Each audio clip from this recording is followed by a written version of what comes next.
All right, tonight's podcast is brought to you by Fast Tech Racing. You can check them out at fasttechracing.com.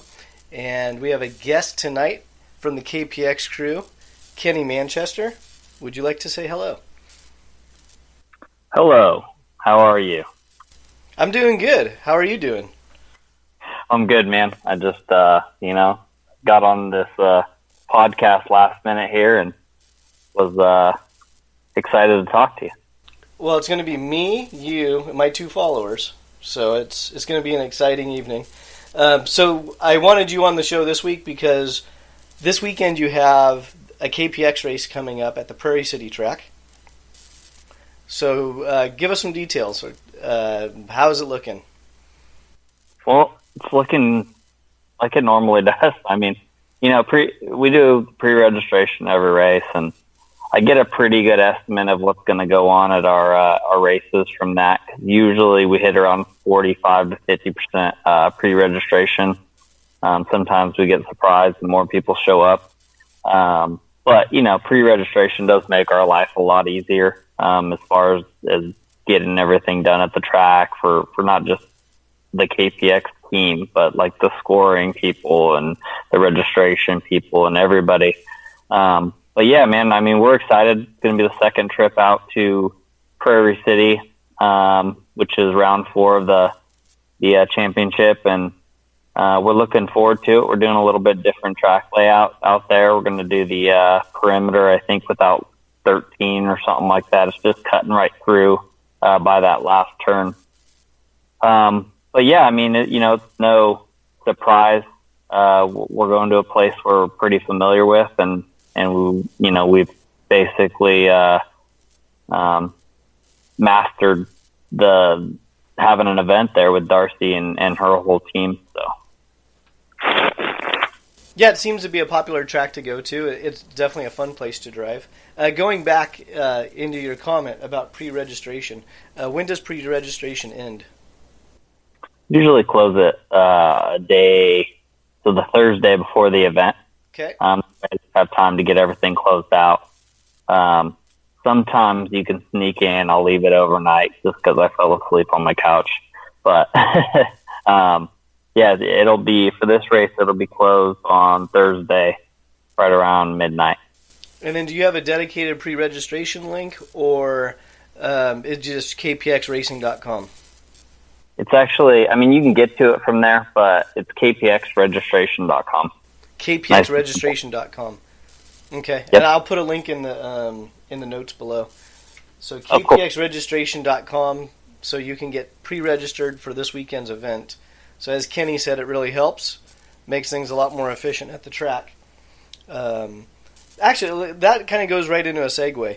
As a race promoter, what is one of the things you'd like to share with the competitors that either they don't care about, they don't have an understanding, but if both sides knew that one aspect of race organization and promoting and trying to host an event, that would make it easier for everybody. What would be 1 or 2 tips you could give right now? When you go into it, you just have to realize there's a lot of time involved with it. For us especially, I mean, trying to reach out to all these racers on multiple medias and making sure we get everything right before the race as well as after the race. We always come into unforeseen problems that end up taking a lot of your time, and it's just stuff you didn't think about and you're not prepared for. And whenever you're volunteering for a program like this, just to give back to the racing community, it takes a lot of time away from your family, your normal job. If you're running a business, the things you like to do, even racing, it starts taking away from the sport and the thing I love to do. So, and you have to find your happy medium. You just, at times when you're getting emails from, 20 people about something that you misspelled on a website or something like that, sometimes you just got to push that stuff aside and make a list and plan for a day to get to it. And at the end, just realize you need to make time for for the important things in life as well. Not that this isn't important, but, you know, this is, I mean, for me, it's kind of life, but it's a hobby as well, you know, and I want to get it right. It just takes a lot of our time, and that's a lot of people don't realize how much time it takes. No, that's a very good point. And over the past couple of years, I've had the chance of hitting multiple different series, and some of the younger series that are starting out there, I've noticed, especially with like KPX, with yourself and Chris, I always ask you, are you guys racing this weekend? And a couple of years ago, you guys were definitely racing. And nowadays, I don't see you out there on Sunday racing. And that's got to be tough, because you started something as a racer to offer a better product, and then here you are stepping out of the seat on those same weekends without the ability to turn the wheel. So that's got to be a little bit tough. There's two jobs, or positions I never want to do in karting, and one of them is a tech director. The other one is race promoting.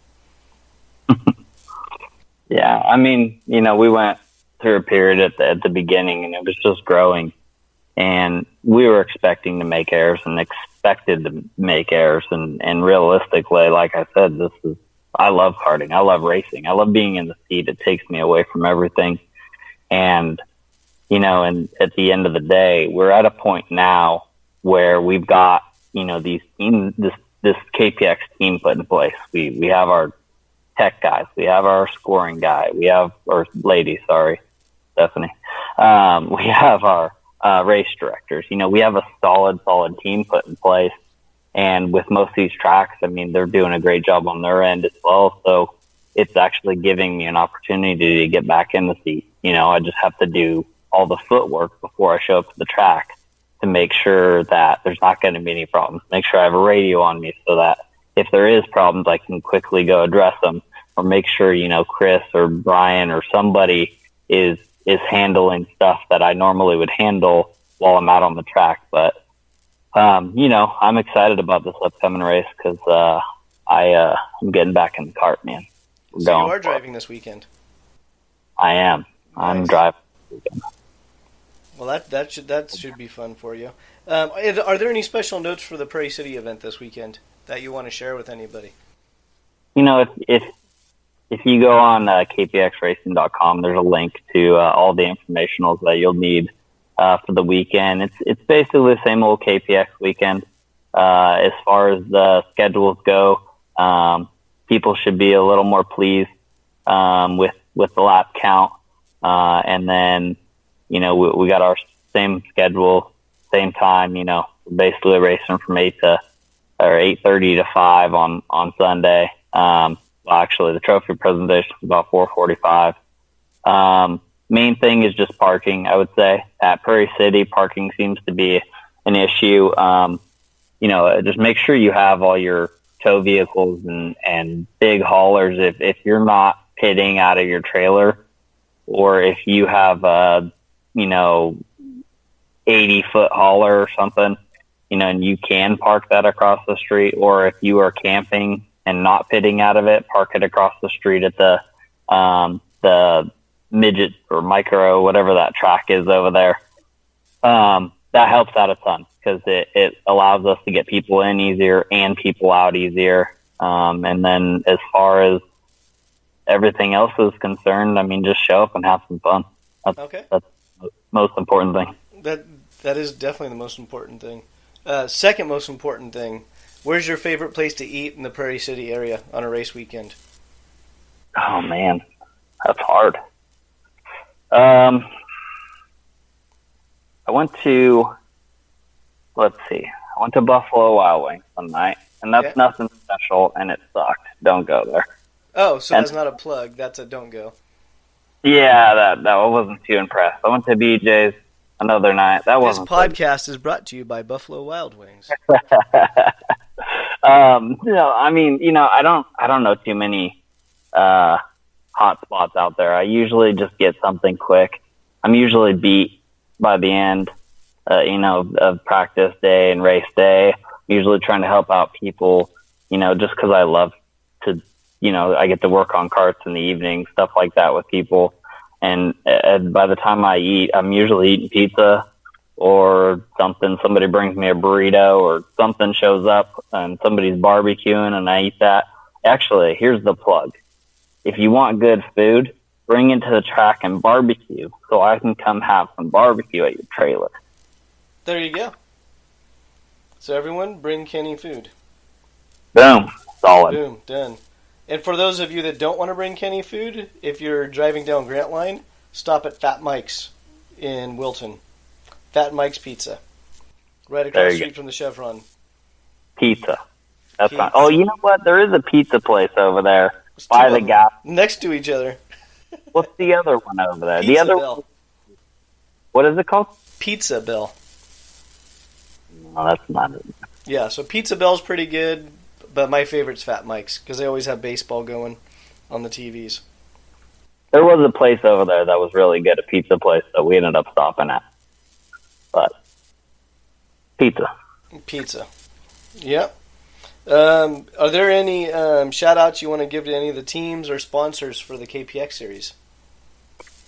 Yeah, I mean, there's some teams that support the KPX and the whole, I guess the series in general, big time. You got the same teams that have been with us basically from the beginning. You got Cambrian Go-Karts showing up with massive amounts of carts, doing a great job, looking pro. You got Cole and the Invader crew over there.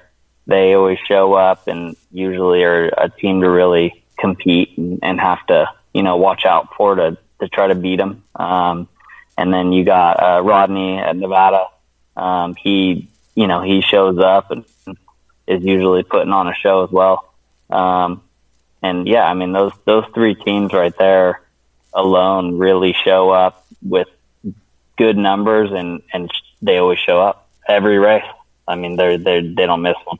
So those are, the three teams that really, really are showing up. You have other teams, such as the Patrick Newton Brigade over there, with the Comp Cart crew. He shows up and usually has a couple drivers rolling with him. You usually have, what's the crew from down south? Yasnik. You usually have them coming up to a couple here and there. PKS, we miss you. Where you at? And RLV, where you at? Come on, come play again. Where you at? Yeah, where are you at? I saw Art walking around at the last KPX race. Art, yeah, RLV. Yeah, he's there. A lot of his drivers are still coming. I just miss seeing them all organized under their tents, looking pro. They're kind of scattered around now. Like, what's going on? So, yeah, man. Lots of teams though. There's probably some I'm missing too. And yeah, I put you on the spot, so it's I like doing that to people. Yeah, I mean, your inbox is filled up at the end of this interview for the one guy, the one fan that I have, is actually a KPX participant, and he's probably going to email you and say, "Dude, you forgot all about me." Sweet. I was just going to say my favorite kind of racer is the guy that can come out, bring his stuff in the back of his truck, just show up, pull a Matt Katnack and get her done in the end of the week. And even against these big teams that are, putting a lot of effort and science behind winning, they're doing a great job. It's a hard atmosphere to race against, but, anybody that can come out and they're just the backyard racer, I got full respect for those people as well. Well, it is a go-kart, isn't it? Yeah, I mean... And I think they're designed to go in the back of a truck. My personal opinion. They are. Depends on your truck, though. They're making like some car trucks nowadays, man. I don't know. No, real truck. Chevy. Chevy. Yeah. Okay. This podcast is not brought to you by... I know. Or Dodge. Yeah, we're plugging away over it. See, I've already done my digs. I just have to stop, knock it off. You already did your plug?